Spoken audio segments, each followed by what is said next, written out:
They gave us some rope, and we took it. Took it and used it to hang ourselves in our future. No longer competing for what we know is us, we left our dignity in the back of the bus.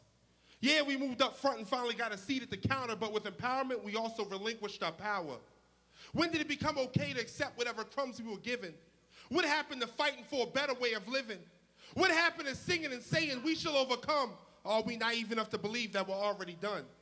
The clues are all around us. The evidence is laid out in plain sight.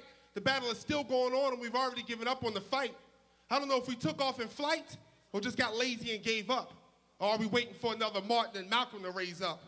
Don't tell me our dreams died on the Memphis balcony in 1968 like it was all good then and that suddenly stopped the hate. Or because maybe it was some Muslims who put bullets in his head that our government and overseas didn't want Malcolm X dead. But that was then, and this is now. Now is the time to take it back to August 21st, 1831. I'm not saying let's go crazy, but it's time to move past what we've become. A culture and a race who can only band together when it's convenient and easy. So yeah, we wore black for the Jena 6 and Kanye stood up for them folks in the Big Easy. But why do we only cry out and make noise when we get overtly slapped? How do we move from activism to folks who just react? And every single time that we play this game, we're playing right into their hands. It's the people that don't understand you can't blame every single thing on the man. So while you're sitting there blaming the system and the man for who you have become, I need you to realize that we need every single participant in order for this race to be won. I can't lie. The rest of the country got about a 400-year head start in the game.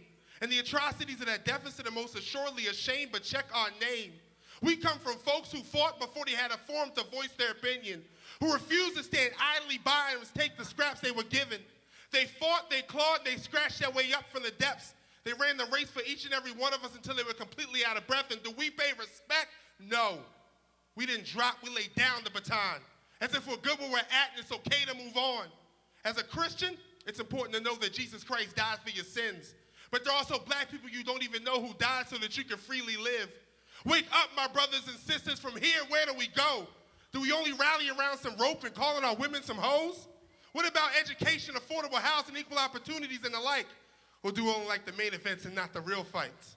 Do we only want to be pro-black when it's convenient and cool? How about a day of all black for Baltimore City Public Schools? How about we show up like we did in Louisiana in busloads this year at the polls? Or do we only show our faces if we think the cameras will roll? When do we go from being unbossed, unbought, and uncompromising?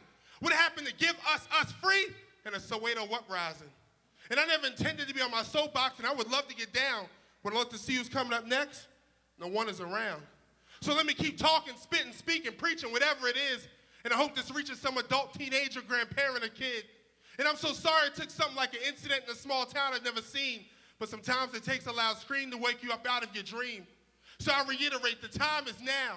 The future, past, and present are laid in front of our eyes, and this time we can't afford to look away, blink, or hide. It's not a matter of pride, but a matter of respect and what's fair. I need someone somehow to show me that they still care. Because if Jesse and Al and all them choose to be idle and not really run through it, give me the podium and the bullhorn and I'll just do it. I went from angry to sad to repentant back to angry all in one piece. And I'm just trying to sum up 40 years of complacency all in one piece. But I can't and I won't let us forget what our ancestors fought for. What they were beaten, killed, died, sold, and bought for. You see, they gave us rope, but quite frankly, I think they forgot who we be. The same people who created chitlins and hog balls when that's all we could eat. So, give us your rope. Every foot of your hate and injustice, we want it all. And see if we don't use your rope to climb up over the wall.